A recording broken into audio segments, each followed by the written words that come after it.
തൃശ്ശൂർ ചോദിച്ചു, തൃശ്ശൂർ കൊടുത്ത തൃശ്ശൂർ എടുത്തു കഴിഞ്ഞപ്പോൾ പറഞ്ഞത് ഇനി കേരളത്തിൽ വരാനിരിക്കുന്നത് വികസനത്തിൻ്റെ വസന്തകാലമാണെന്നാണ്. മൂന്നാം മോദി സർക്കാർ ആദ്യത്തെ ബജറ്റ് അവതരിപ്പിക്കുമ്പോൾ വലിയ പ്രതീക്ഷ തന്നെയായിരുന്നു കേരളത്തിലെ ജനങ്ങൾക്കുണ്ടായിരുന്നത്. പക്ഷേ അതൊന്നും തന്നെ ഉണ്ടായില്ല. കേരളത്തിന് സമ്പൂജ്യമായിട്ടുള്ള മാർക്ക് നൽകിക്കൊണ്ടുള്ള ബജറ്റ് അവതരിപ്പിച്ച് കഴിഞ്ഞപ്പോൾ മനസ്സിലേക്ക് വന്നത് തൃശ്ശൂരിലെ MP മന്ത്രിയുമായിട്ടുള്ള പ്രമുഖ നടൻ്റെ ആ സിനിമയിലെ ഡയലോഗ് തന്നെയാണ്.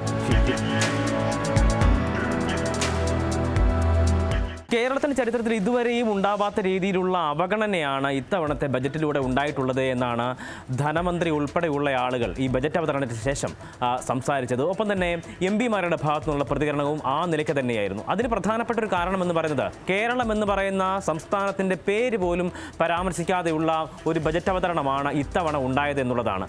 7ാമത്തെ ബജറ്റാണ് നിർമ്മലാ സീതാരാമൻ അവതരിപ്പിക്കുന്നത്. ആ ഒരു വലിയ റെക്കോർഡ് നേടുന്ന ഘട്ടത്തിൽ ഇത്തരത്തിൽ കൃത്യമായ രീതിയിലുള്ള മികച്ച അവഗണന നടത്തിക്കൊണ്ട് തന്നെയുള്ള, അതായത് സംസ്ഥാനത്തിനോട് മികച്ച അവഗണന നടത്തിക്കൊണ്ട് തന്നെയുള്ള ഒരു ബജറ്റാണ് നിർമ്മലാ സീതാരാമൻ അവതരിപ്പിച്ചത് എന്നതിൽ ഒരു തരത്തിലുള്ള തർക്കവുമില്ല.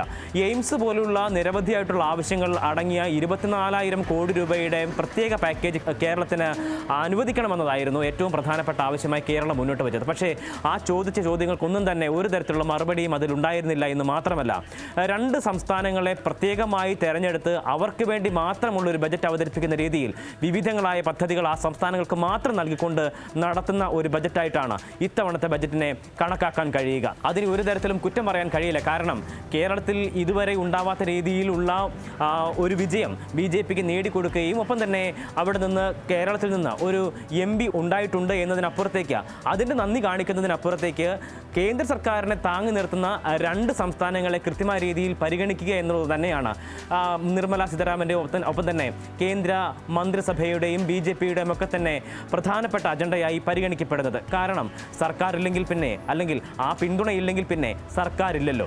ആ ഒരു ചോദ്യം എപ്പോഴും നിർമ്മലാ സീതാരാമൻ്റെയും ഒപ്പം തന്നെ നരേന്ദ്രമോദിയുടെയും ഒക്കെ മനസ്സിലുണ്ടായിട്ടുണ്ടാവണം.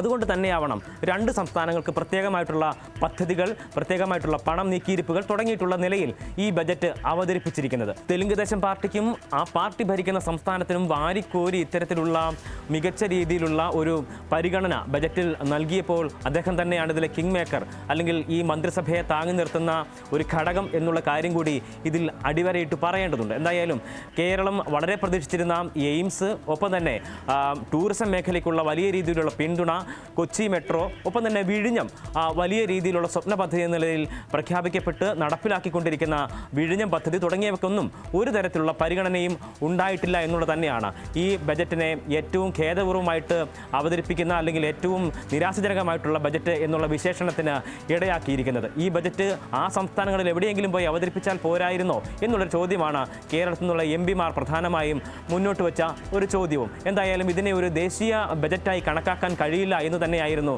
മറ്റ് പ്രതിപക്ഷ പാർട്ടികളുടെ MP-മാരുടെ എല്ലാം തന്നെ ഒരു പ്രതികരണമായി വന്നിട്ടുള്ളത്. എന്തായാലും ബജറ്റിൻ്റെ ചർച്ചകൾ കൂടി നടക്കുന്ന ഘട്ടമാണ്.